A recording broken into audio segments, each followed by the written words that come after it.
Hey guys, Danny here. Aldrich here.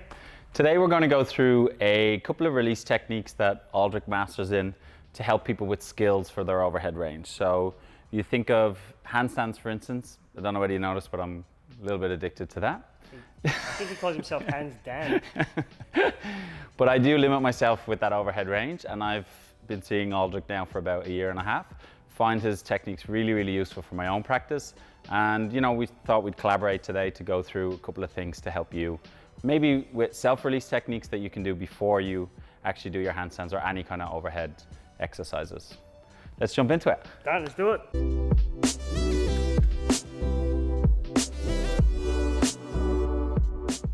All right, guys, we're going to go through 3 top release techniques that can help you if you're practicing to do handstands, if you're just training in general to get any overhead range. So Danny's going to be our prime example because he's Mr.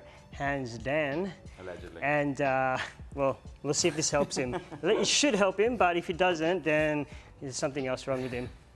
So first we're going to go release through the mid-back. So we're going to focus on releasing through rhomboids, through your erectors. And there's so much tension that you can hold in this area. So we're going to use 2 balls, potentially a block if you need it.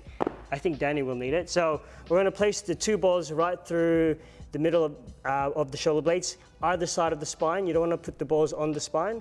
So if Danny lies on his back, I'm going to place it roughly there. Another option, if anyone has those peanut balls, like the 2 balls placed together, this is a great option for it too. So Danny can rest his head on the yoga block if he takes his hat off.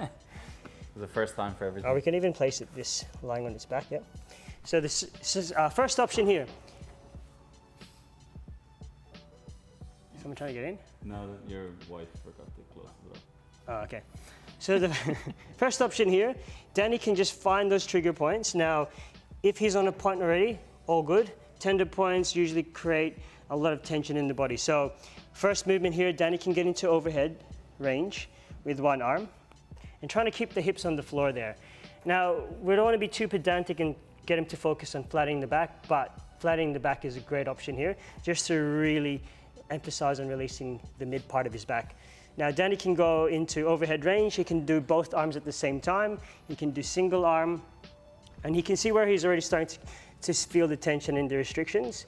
So Danny's going to keep working through that range until eventually the tension starts easing off.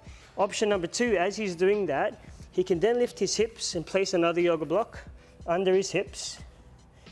As he does that, then he's creating more of an angle to put more pressure on the balls. How's that feeling there, Dan?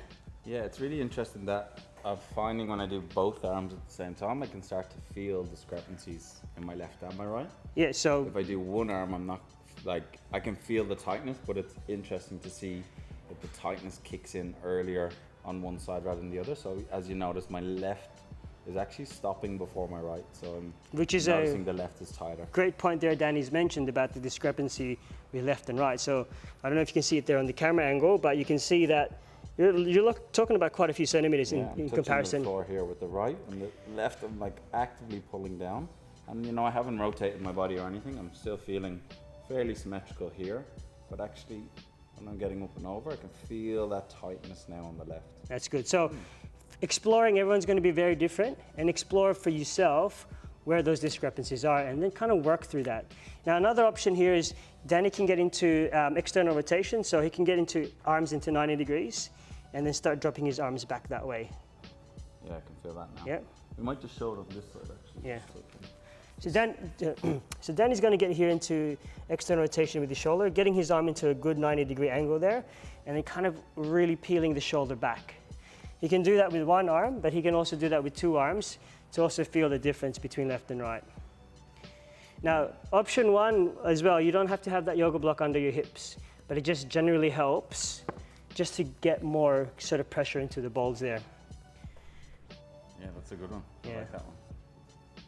Cool. Yeah. So give that a go. Now the second muscle we want to release now is through the back of the rotator cuff. So back of the rotator cuff, especially most of us will really round forward to the shoulder. And if we're trying to get into shoulder flexion and we're in this position, we want to be able to help pull that shoulder back. So the other thing that we're going to work on is releasing the pecs to help that, but releasing that back of the rotator cuff to really get that open range. Just show them there on my back, kind of where you're talking about. Like, So basically where we want to put the ball, see the shoulder blade there? We want to get it roughly in those areas. We can either put one ball, we could put two balls to cover that area. So the main muscles we're releasing here is infraspinatus. We're going to get through supraspinatus and just really peel that back. So Danny's going to lie on his back here. We'll go on his, this side. yeah, we'll go on that side. So back of the shoulder blade there. Now he's going to place his body weight, he's going to roll onto the ball. That's juicy. You kind of don't want to force yourself through this. Same thing, yoga block as a pillow. We could probably even flatten it for you because he's got a big head. You make me feel so comfortable. So he's going to get his arm, same thing, into 90 degrees. And he's going to work on peeling his shoulder back into external rotation. That's definitely more intense. Just to where he's comfortable. And then he wants to start challenging that. The biggest key here is don't force yourself through that tension. Is this something you want to ease yourself through gradually? Because when you force yourself through it, he's going to find that his muscles and his body will then contract. And that's something you don't want to do. So nice deep breaths through these releases. I do find actually, like, it's like what you just said there, is that if I actually try to use this, like if I'm trying to punish myself here, for instance, I'm not going to want to be able to handstand afterwards because my muscles are actually going to be pretty sore and fatigued. And fatigue, correct, yeah. Like at the moment, I'm kind of hitting that, you know, that point where it's like, oh yeah, that is intense. But I'm just lightly grazing past it and then coming back out of it, as opposed to like, you know, smashing, really trying to pull into that. Yeah. So like if I'm using this as a warm up, you know, that 50 to 60% max effort, I feel like that's going to be more beneficial, you know, especially as a warm up. If I'm doing it as a working set, I probably would go a little bit harder. But yeah, I think just need to be mindful of what yeah, 100%. I think don't force yourself through anything that you feel, because the more harder you go at it, the more your body will react. The more sore you'll feel, the more fatigued you'll feel. So you want to be quite gentle and ease through every range. This is pretty intense. You know, like even like just the weight on it, like that's pretty intense before you even move. So before he even does any active range, or before you do any active range, just investigate and play around with finding all those tense spots in the back of the shoulder blade there. And that goes along with every part of the body that you try to release. Yeah, let's go. Cool. Pecs. So the third muscle group we're going to then release is through his pecs. So you want to find your collarbone, and then obviously where you can see Danny's nice developed chest. We're going to place the ball right in the meaty parts of the pecs. Now, everyone's going to have different trigger points. So Danny's going to investigate as he lies down on the floor where that spot is. Then he's going to spend time on that spot. So if he's going to then go into his left chest, we'll go down onto the floor. Okay, so around that meaty part. Yeah, just in the meaty part. Now he's going to first explore where that is. Now with his arm, we want to get it a bit higher, so we're going to get up to, what's this degree? What degree is that? Oh, I'll get my protractor. Protractor, there. So 170. I would say this is 90. I thought it was 170. So. Can you please comment below? Yeah. I'm not on what degree this is. Now, as Danny finds sort of that area in his pecs, he's going to place his body weight. He's going to rotate his torso onto that spot. Now, nice deep breaths to this. This is something you don't want to roll and just smash it out. Just finding nice deep breaths and easing into it. Option 2, he can then raise his right leg, his opposite leg, and tries to kind of go across the body. Oh, yeah. Oh, yeah. So that's if he wants to put more pressure.